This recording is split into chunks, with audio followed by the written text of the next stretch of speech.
जब तक भारत लोटे में पानी पीता था, कुछ परसेंटेज लोगों के पाइल्स थे, और जब से भारत के लोग गिलास में पानी पीने लगे, 30 से 40% लोगों के पाइल्स हुई। इस लाइन ने मेरे जीवन को इतना बदला और इंडियन कल्चर के ऊपर मुझे इतना गर्व हुआ।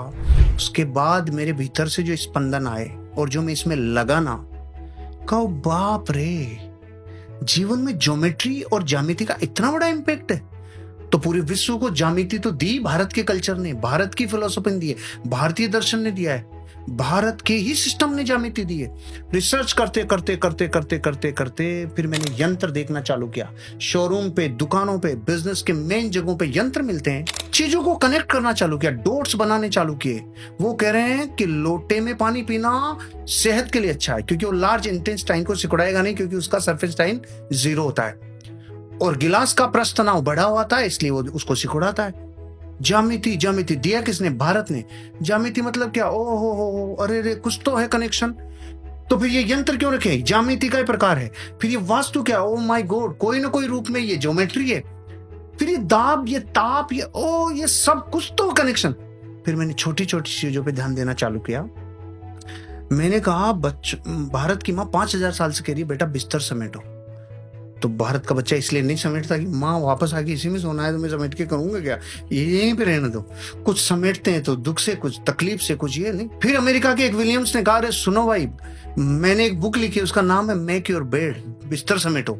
शुरू में तो 1100 रुपए में बिकी होगी। भारत के लोगों ने कहा, वाह वाह वाह, बिस्तर समेटो पे बुक आ गई। हाँ, उसने कुछ तो भारत से कनेक्शन होगा, उसने भारत के कल्चर को रिसर्च किया होगा। उसने अपनी किताब के मर्म में जब बताया, मेरा दिल इतना बड़ा हुआ रे कि भारत के कल्चर ने क्या दिया। उसने कहा, जब भी कोई इंसान अपने जीवन में अपने दिन की शुरुआत डेली किसी एक टास्क को कंप्लीट करके करता है, उसके जीवन की सारी टास्क कंप्लीट होती है। ओहो, भारत में जिन्होंने सुना उन्होंने तालियां बजाई। मैंने कहा 5000 साल से माँ कह रही थी। वो बेचारी यूनिफॉर्म मॉडल में नहीं कही, उसने साइंटिफिक तरीका नहीं बताया, तो तुमने नहीं माना, लेकिन ये कह तो भारत का कल्चर वर्ष। इसका मतलब फिर उसके बाद में मैंने देखा, भारत का हर कस्टम, हर कल्चर, हर छोटी छोटी प्रथा, हर एक घटना के पीछे कारण है।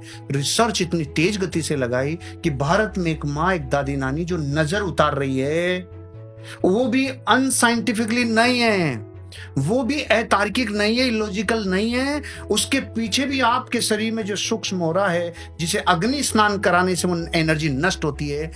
फिर तो मैंने कहा, भारत के कल्चर की हर एक परंपरा, हर एक छोटी से छोटी एक्टिविटी, भारत की माँ कह रही है मंदिर जा बेटा, 5000 साल से कह रही है मंदिर जा, वो नहीं जा रहा। खबर लगती है कि वहां की जो ज्यामिति है वो घर की ज्यामिति से पूरी तरह से डिफरेंट है। घर में छत है जो यहाँ के इस गुरुत्वाकर्षण के ऊपर, इस ग्रेविटेशनल फोर्स पर ताकत लग रही है, और वहां पे छत ही नहीं, वहां दीवारें ही जाके अपना रूप धारण कर रही है छत का, इसलिए वहां अपनी कोर से कनेक्ट होता है।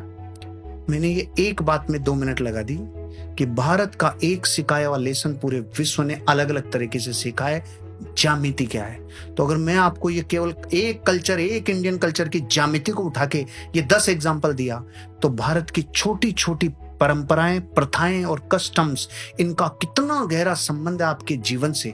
दिवाली पे पहले आंगन होते थे और अपन बाहर आकृतियां बनाते थे, याद है ना आपको? आंगन ही खत्म हो गए तो आकृतियां कहां रहेगी? वो हर आकृति किसी न किसी शुभ यंत्र को रिप्रेजेंट करती थी, हर आकृति कुछ आकर्षित करती थी। आज भी आप पान के पत्ते को भरी हुई बाल्टी में, पानी की बाल्टी में पटक दो, उसका डंठल नॉर्थ में जाता है। इसका मतलब वनस्पति प्रकृति को कनेक्शन करती है। रुद्राक्ष को बिस्तरों पे, फैले हुए बिस्तरों पे लटका के देखते हैं, एंटी क्लॉकवाइज मूव करता है। अगर सही समेटे हुए बिस्तरों पे लटकाते हैं, क्लॉकवाइज मूव करता है। और वनस्पति जीवित है, ये स्पंदन को पकड़ रही है, यही ज्यामिति को पकड़ रही है। मैंने तो अभी एक ही बोला राहुल जी, ज्यामिति। अगर भारत के हर कल्चर के ऊपर अपन बात करें तो घंटों लग जाएंगे। हर कल्चर में एक विज्ञान है, हर कल्चर में एक साइंस है, हर कल्चर में मानवता को उठाने के लिए पर्याप्त मूल्य हैं, लेकिन कोई ध्यान नहीं देता। मैं तो बहुत, मेरा एक वीडियो परंपराओं के ऊपर आधे घंटे से ज्यादा बोला है, सेशन से हटके ही चला गया। सारी ऑडियंस कहती है सेशन बंद, पहले इस मैटर में बात करो। तो मुझे पूछते चले गए भूत है क्या, मुझे पूछते चले गए ठीकरी का क्या रोल है, वो चौराहे में क्या फर्क पड़ता है, यहां तक चले गए एक एक चीज के ऊपर। ये बिल्ली का चक्कर क्या है जो रास्ता काट रही है, ये क्या है, ये घोयरा काट रहा है तो क्या है, ये नेवला काट रहा है तो क्या है। मैंने तो इस पे पूरे प्राणों से, जहां से जो मिला जीवन में, उसे खुद ने कलेक्ट किया। अपनी जितनी मेरी बुद्धि और विवेक है उनसे मैं साइंस तक पहुंच पाया। भारत का कोई भी कल्चर कोई भी कल्चर अधूरा नहीं है, वो किसी न किसी चीज को सैद्धांतिक रूप से साबित करता है।